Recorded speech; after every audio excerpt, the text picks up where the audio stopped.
Assalamualaikum warahmatullahi wabarakatuh. Perkenalkan, kami dari kelompok 1 yang beranggotakan saya, Selvin Nur Faizah, dan rekan saya, Nadia Faza Azhara, akan memaparkan materi tentang konsep proyek. Proyek itu sendiri adalah kegiatan yang dapat direncanakan dan dilaksanakan secara bersamaan dengan menggunakan sumber-sumber untuk memperoleh manfaat.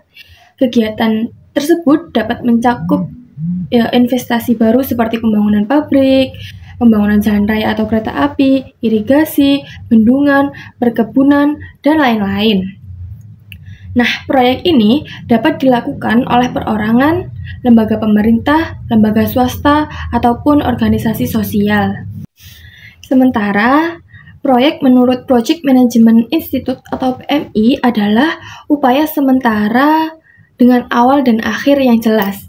Proyek dapat dianggap selesai ketika semua tujuannya telah tercapai, atau dibatalkan, atau tidak lagi relevan.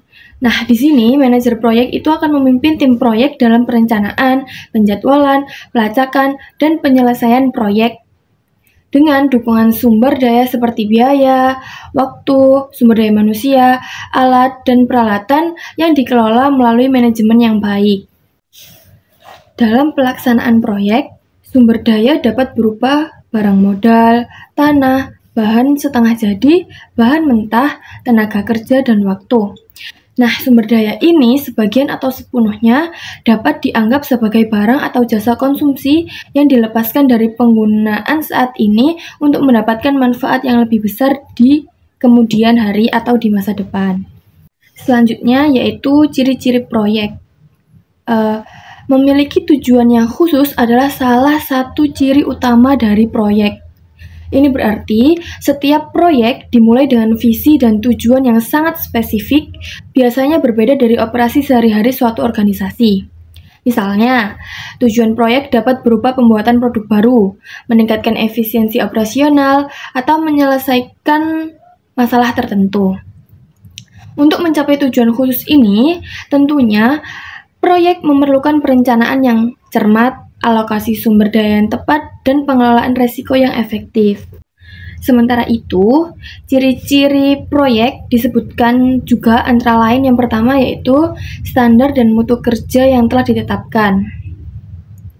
Nah, standar dan mutu kerja yang ditetapkan ini mencakup berbagai aspek seperti metode kerja, kualitas bahan yang digunakan, dan kriteria untuk mengevaluasi hasil proyek.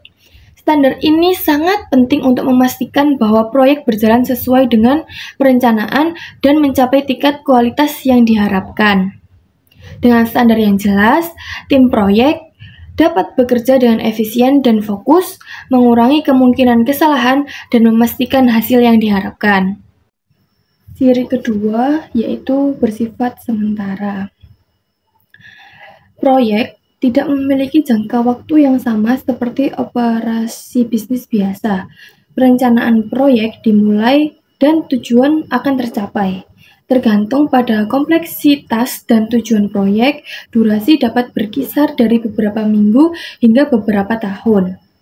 Sumber daya terus-menerus tidak diperlukan lagi setelah tujuan proyek tercapai. Yang ketiga yaitu sekali pakai dan tidak rutin.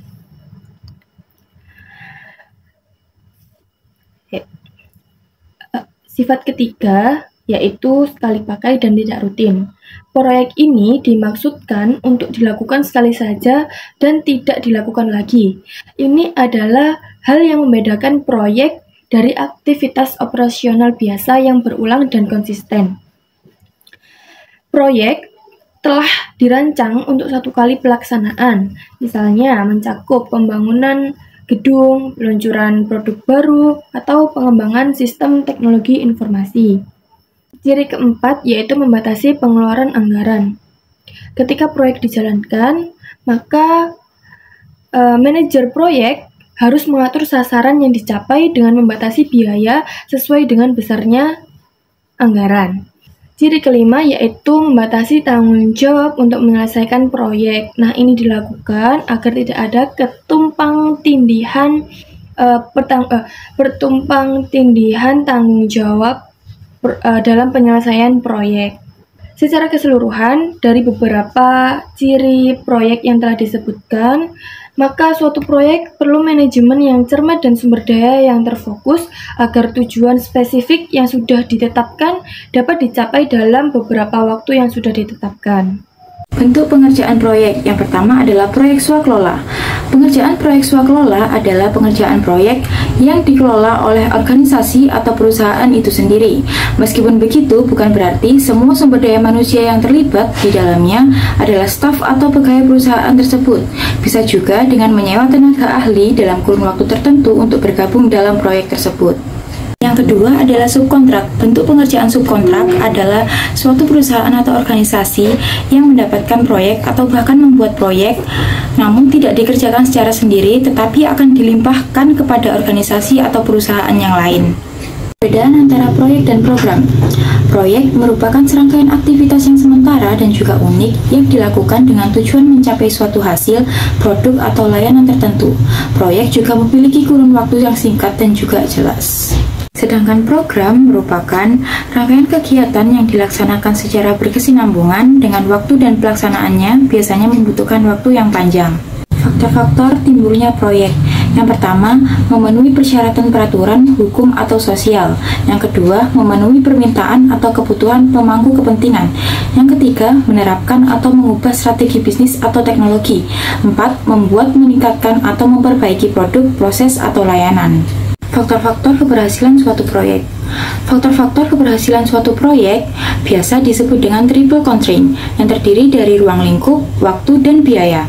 Dengan adanya triple constraint ini, manajer proyek dapat lebih efektif dalam mengelola proyek, membuat keputusan yang informatif, dan berkomunikasi dengan pemangku kepentingan untuk mencapai kesuksesan proyek. Terima kasih telah menonton video presentasi dari kelompok 1.